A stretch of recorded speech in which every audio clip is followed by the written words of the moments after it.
visible. Mic check. I don't sound sick. Let me make sure if I don't sound froggy. There we go. Okay. I think I got the sound down. All right. Let me clear my voice. I know it's getting cold out there, but I still gotta deliver. All right. Let me quit all the jokes. All right. Welcome back. Welcome back. Welcome back. Where did I put my water? I'll get it later. Okay. Welcome back, everybody. This is Dissect the Dialogue. I am Eric T. If you're new, welcome to the channel. If you're not new, thank you for returning. Like, comment, subscribe if you're new, as I reiterate. Let's get into the topic at hand. Now, what have I been? Let's turn this down a bit. Let me get real intimate. Where have I been at? Y'all should already know where I'm at right now. New Year. Oh, New Year. For those, Happy New Year. And even though it's like 8 days past that, and technically it's in April. But New Year, new beginnings, new all that crap that people try to say. I don't do resolutions. I never was a fan of New Year's resolutions. I always thought it was like very scammy. It's like nothing's really gonna, like, even right now it doesn't even feel like 2026. But I know that's like a common thing. Like when you go into the New Year, it's like, oh, it doesn't feel like. But I think I think I'm still in like 2019 or something. That's just me though. But in all seriousness, as far as my personal stuff I got going on, still, what am I doing? I still got. I'm rolling. How many scripts have I wrote that I have written? I'll say like 4 or 5. I'm being nice, but I'll just say like 4 or 5. Then what else I got? I'm busy. Okay, I'm doing a lot of stuff.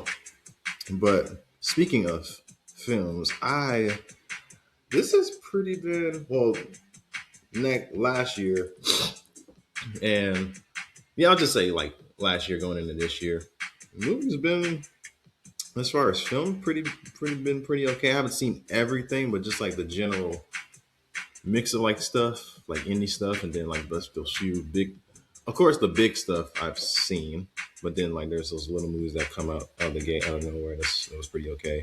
Then of course the mediocre ones, and you already know the movies that I'm talking about. I'll get into the nitty gritty about that, but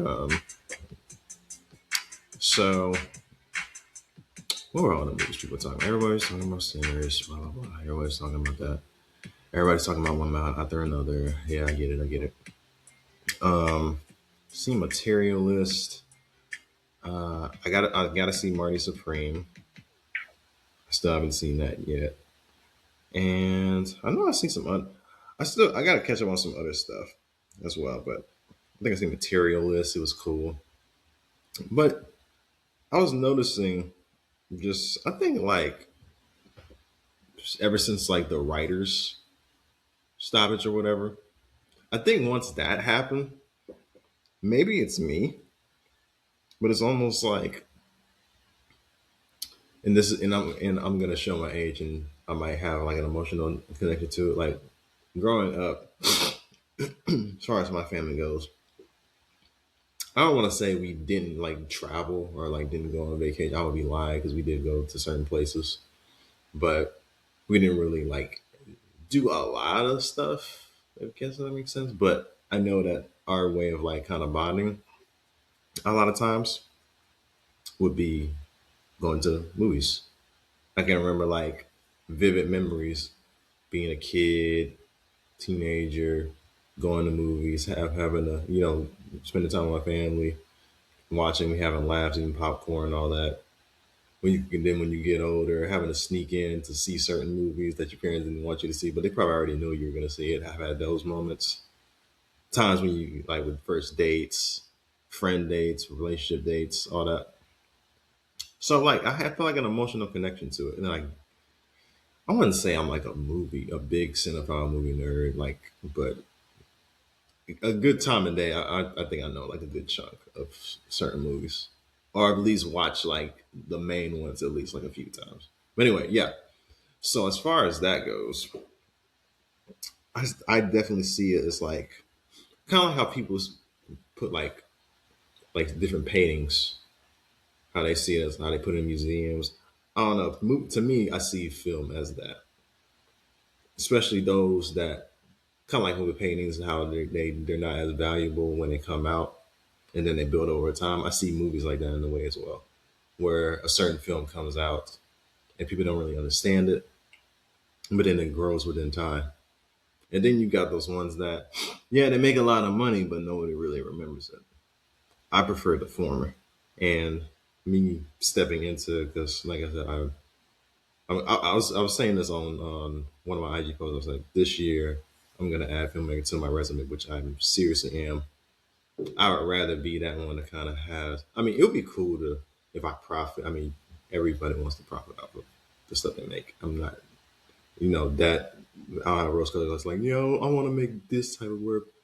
Don't get me wrong, I still want to get compensated for the stuff I put out, but I don't think that's the end all be all. If that makes sense. But the reason why I say that is like I don't know, a lot of movies that came out that I've been noticing don't have the same feel to it. I don't know if it's just the changing of like how films are made. I don't know if it's just the politics. Everybody wants things to be a certain way, so you can't put out this type of topic of films, or else the powers that be would probably shut it down. I don't know what it is, but I know that doesn't have the same feel. I'm not the only person that feels the way. Now, technically, like I always say, as far as generation goes, technically, I would be Gen Z as far as like birth year wise. Zillennial, Gen Z, whatever. Like I still remember VHS tapes. I still remember DVD players. I remember when Netflix was a channel or a network that bought another prestigious studio company. And I'll talk about that as well. And bought them out and probably going to destroy physical media in a whole gang of other stuff that they're probably going to ruin. But I've seen all that. I kind of witnessed certain changes that happen, and I don't know, like, because I think I'm a pretty most first time people that's like stepping into like that. I'm really like kind of ahead because I know most people that get in. What's a good age when people mostly start?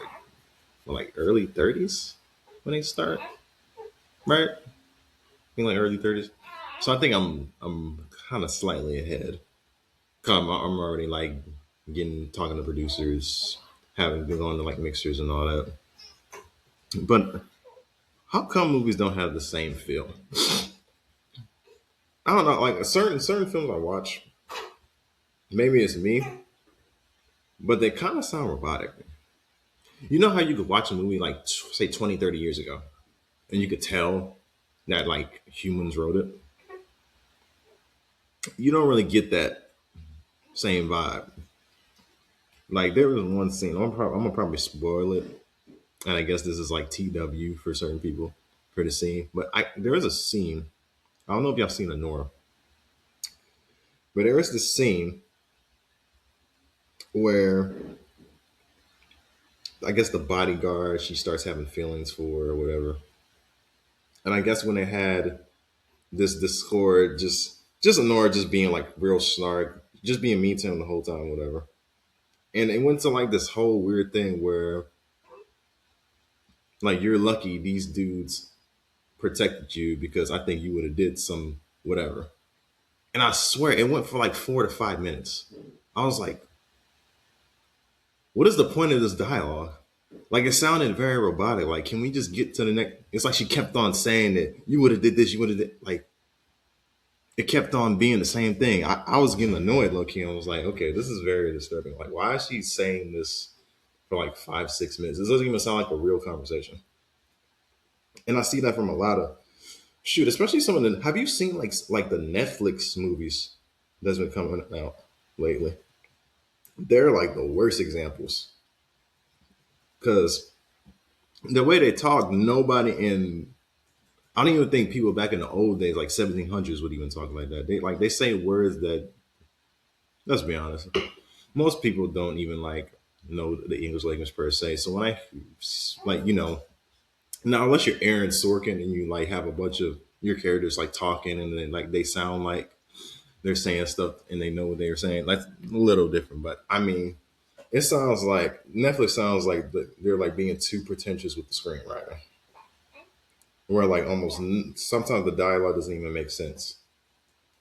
Like, and they're just saying words just to like sound smart. I'm like, sometimes it's okay to like have. Sometimes it's not. That's my daughter making noise. She's either doing hi, but sometimes people just make up stuff, like trying to make up dialogue and sound smart. Like it's okay. Like the type of dialogue, like I like. Who is like some big examples of Pardon me, I'm like catching like a throat coat or something. I died of the flu, but I don't want to jinx myself. But I think like who was some directors that I like? I know Safdie brothers are real good at this. They like their dialogue. People say like their dialogue, like the movies that they've done, the Safdie brothers. It sounds very like it's chaotic sometimes, where like people are like overlapping when they talk, like with Uncle Gems and like Good Time, movies like that. But for some reason, I kind of like that because, especially like the setting. I mean, they're most of the movies that they do, like what in New York City. Like, is that not how people talk? Do people not sound chaotic or like try to like yell sometimes or sound like they're always angry? I'm like, and even like some Scorsese films, how it's kind of everybody just kind of going at each other, going back and forth. I'm like, that is missing. Not a lot of people, to be honest. I didn't think people really been like go outside and like hear people talk per se because everybody always like the surface level stuff. They have surface level dialogue, so they don't really know like actual dialogue. They never like heard people like exchange. I don't think people really like saw him have a debate where one person wasn't trying to prove like I'm right, no, I'm right. Like an actual debate where this person may have certain values, but then again, this person also has certain values, but they may conflict with one another. I don't think people can write anything about that because I don't think they know anything about that. But I noticed that pattern too. Like, is it like the attention span is also decreasing too? I mean, like I kill for like 2.5 hour films, maybe two and a half hours. Shoot, if it's really good, like 2 hours and 40 some minutes, like stuff like Avatar or like Pulp Fiction, like that time limit. Even Goodfellas, like 2.5 hours. Like movies like that. I'm not saying that they don't have that or that there's not good movies that kind of fit that limit or anything like that. But I would say, you want to chime in? You trying to chime in? Yeah, yeah, I agree. I agree with that one. She's saying some good points. She's saying some good points. She feels my frustration. But no, you have that. Yeah, you have those movies, but it's almost like, and I blame social media for this because there was a time, and I'm gonna speak to my zillennials, millennials, whatever. There was a time where you didn't want nobody to say a goddamn thing about any TV show or movie that came out because if they would have spoiled it for you, you would have been pissed off the whole goddamn day. Now it's like you can't even enjoy anything anymore because everybody want to spoil shit. Everybody want to just hurry up and like say, "Oh, this happened." I'm like, I can't even watch nothing no more. Like people ruin the intensity. Like I remember, like when you watch TV and then they would have commercials. Y'all call them ads now. Same shit, but it had commercials, and you would anticipate, like you do something, you get you something quick to eat, do a bathroom break, and you would like make sure that, hey, what happened? You were like trying to tell them like there wasn't no pause where you could just pause TV or it wasn't like that. You had to wait. You had to wait. for like the 3, 4 commercials that they had. Make sure you wasn't in another room when it came on, and you have to run back just so you can whatever. Kind of same thing with movies. Now, I might be guilty of this because sometimes I do watch films, sometimes phone. Maybe I'll cancel on the TV, but I still appreciate the actual experience of being in a theater, in a movie theater. Like I could close my eyes right now, and this is how it's important for like certain stuff to not leave like the lexicon of like how we operate as far as like moviegoers and just seeing art as a whole. Kind of like if someone like switched up art museums, and like the only time you can see like an art museum is if you're like I don't know on your phone or something like that, or if you're doing stuff like that. That's the only time. But I would say with like movies, like right now, I can remember closing my eyes right now. I can close my eyes right now. I can hear a lot of noises, like a baby whining. I can hear that. I can smell popcorn. I can see the dark room with the lights. You know, get the drink, the expensive ass candy, even though you can get it hella cheap out of like a convenience store. They still do that. I'm still. That's one thing that haven't changed. Movie theaters. They still do that. They still like overcharging some stuff you can get. That's the thing that I'm glad is not dead. The fact that we still sneak snacks in the movie theater. So and now and then now again, this is like the movie games can change. Besides Netflix buying Warner Brothers and all that. Like what's gonna happen to the physical copies? It's like I think analog slash physical or digital has their purpose. I do agree. I'm not going to be a hypocrite and say they don't have that one is better than the other, but I will say they do have their purpose. But I'll say as far as like something that lasts forever, like a 20, 30 year thing. I mean, you gotta have your physicals, physical media, tangible media. I mean, shoot, even when it comes to like stuff like vinyl, Gen Z is like doing the thing where they're collecting vinyl now. Like even though they didn't really grow up with a record player, they didn't really grow up using that when they were kids. It's like that's starting to be appreciated more. Now they're actually like starting to bring back DVDs and VHS now. That's starting to be appreciated more because people are starting to understand the concept of like knowing what it's like to hold something physical. People are starting to understand that now. And I'm glad it's being a switch because I don't know when this merger that Netflix and Warner Brothers did. It's almost like they're trying to get rid of that. They're trying to get rid of because you got to think what Warner Brothers owns, like so many classic movies, so many classic TV shows. So what's gonna happen? Like, is that y'all gonna deplete those and bring in because I mean, there's no way you can condense some of the Netflix stuff into like physical. You can't because the way it was conceived. It's not gonna be like a like what was that stuff that came out? I'm forgetting the name. It was like those digital art. I'm forgetting the name of it. It was like some digital art. Y'all can put it in the comments. Y'all know what I'm talking about when everybody was trying to send like digital art and like sell it or something. I forget the name of it. NFTs. Thank you. NFTs.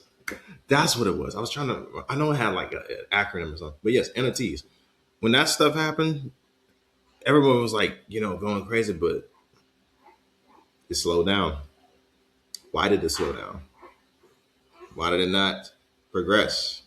Why did it go to the back burner? Because people want to have like even they just had a picture. I was just they said Kanye had like drawings and sketches he did when he was 17. They're selling that now for like $3,000, $4,000. But he sold it back then for like 12, 13. Like art, like history, all that is coincide to one another. Same thing with films. If you put something in a time capsule, what are you gonna put in there? It's not something you can just download. Because just like you can download something, you can delete it as well. You can't delete, 100 million copies of like Scarface. You know, you can't just get rid of that. That's not something you get rid of. You can't just go over that. But has the industry chose money over art? I mean, I always say there's two business. There's film industry, and then there's the movie business. Film industry appreciates classic films that tell stories and that hold weight. Like someone like Stanley Kubrick would be a prime example of someone in the film industry. Or let me go modern. Let me go modern. Paul Thomas Anderson, film industry, someone that doesn't just go for the moneymaker. They don't just go for the big bucks. Those will be like the film industry. Some can do both, like Christopher Nolan. He can do both. He can have one foot film industry. He can do like a Memento or a Following, but he could also do a Batman or Interstellar. That too. But then you got movie business like a Michael Bay. Sorry, Michael Bay, but just throwing it out there. Someone that only does movies just to get the big bucks, or like those people that just stick to just doing like superhero films constantly over and over again. Which I'm not knocking because we appreciate those, but I mean, and that's another thing too. The Marvel movies are getting so cartoonish. Remember, like the old school Marvel movies, how they had like a seriousness to it. It still had the humor, but it had a seriousness to it. That's gone. That is like out of there. But that is what I think I want to go back to because I want to go back to what I loved seeing when I was like 8 9 years old. You know, seeing a movie for the first time, everybody just in the same room, we're all having the same experience. It's almost like a euphoric feeling because like we're all like in the moment. Like I have those rare moments where I remember like seeing The Incredibles for the first time or like The Avengers for the first time. Shoot, even Django, even though the audience was laughing at some stuff that wasn't funny and like stuff like that. But besides that, the experience was what I'm talking. Shoot, I'm 21 Jump Street. I remember seeing 21 Jump Street, and my parents thinking they was watching a PG-13 movie until they heard like I don't know 100 f bombs. So kind of destroy their bubble. But things like that is what's missing. You can't really get that feeling when you're just oh, a movie came out. Let's sit at home. It's like it's cool. It's cool to do.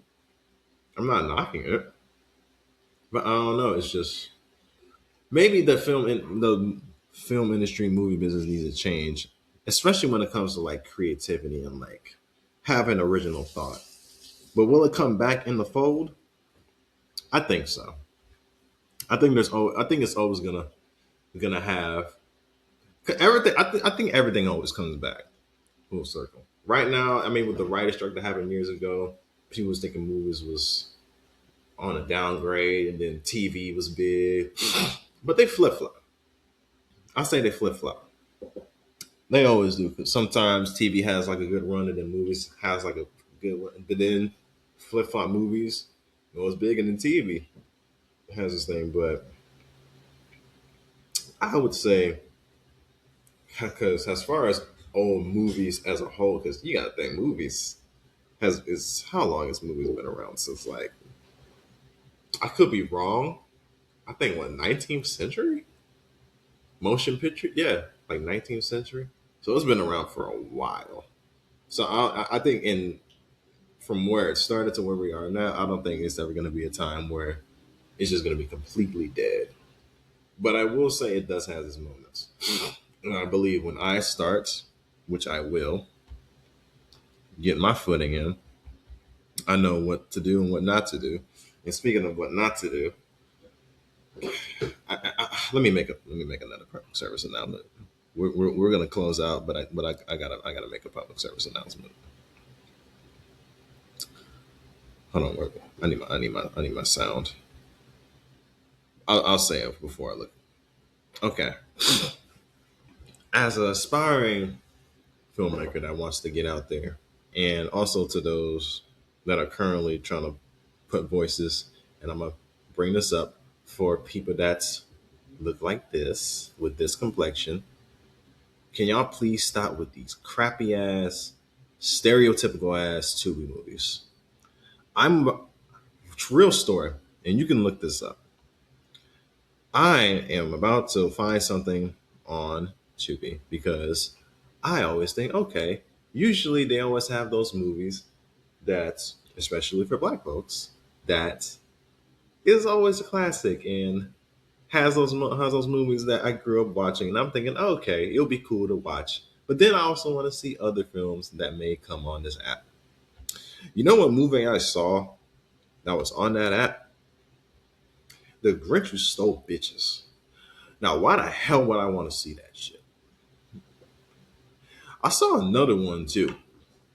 I forget the name of this one, but I know just like most of them, 9 times out of 10, it's almost like they saw a baby boy and tried to add that in every scene somewhere in the movies they make. They took the concept of baby boy in the film and then condensed that and then tried to fit like a scene or two in every movie because it's like damn, every movie that's has us that be on Tubi, there's always some crap where it's just like, oh, this person cheated, oh, this person baby mama drama, oh, this dude is messing with this person and I gotta go kill him. It's the same crap every time, and I don't want to do that because we done seen all this all the time. Like, case in point, why isn't there like a filmmaker that can, like John Hughes, in the movies he made? Like, why can't it be like that? I'll say this only for creative purposes and just not the personal stuff. Because I mentioned Kanye and we already know how. But the type of movies the type of movies Woody Allen. It's not Woody Allen. I'm not defending Woody Allen. Don't try to clip it in whatever. The type of films he does. Why can't there be somebody that does that? Like, I'm not saying don't do crime. I'm not saying don't do anything that has violence or not or whatever, because I'm pretty sure the directors I did, they had movies that dealt with crime or violence or taboo subjects. But the problem is when we do it, it's like some filmmakers saying, like, when we create, we can't like, well, I'm paraphrasing, but he basically said we can't like create reality in a sense. We can't like create our own reality. We have to like be like relatable, basically.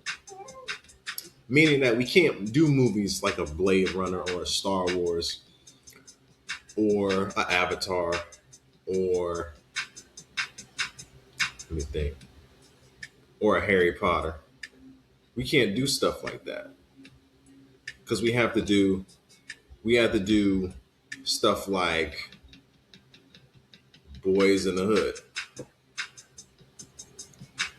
or shoot, Love and Basketball or New Jack City or Minister Society or Baby Boy, because it's connecting to reality. We have to be grounded in our reality, but we can't create our own reality. And I think that says a lot. Matrix, I was going to say Matrix. We can't create our own. Well, I'm going to probably get home flagged or something because y'all know that lady I'm talking about. I'm forgetting names right now. I'm like, I'm froggy in the voice right now, but y'all know who I'm talking about. That black woman that made the Matrix and it was stolen. Y'all know what I'm talking about. But yes, like that. It's things like that. We can't do that. But I wanted to change. I think I think I can get the right people to make it change. And whatever happens, I know it's gonna be something big. But other than that, I think this is good. I know I've been going for a minute. Okay, let me know what y'all think. If I should do a weekly or bi-weekly. I want to go back to that. I have to change my schedule up. As you could, I mean, new dad, obviously, so a lot on my plate. But I definitely want to keep this going. But other than that, I think that's all said. Again, thank y'all for tuning in. If you are new, like, comment, subscribe. Y'all should already know Spotify, X. I still say Twitter. I don't know why people say X. That, Apple, IG, everything. Y'all know where I'm at. But until next time, this is ET signing off. Peace.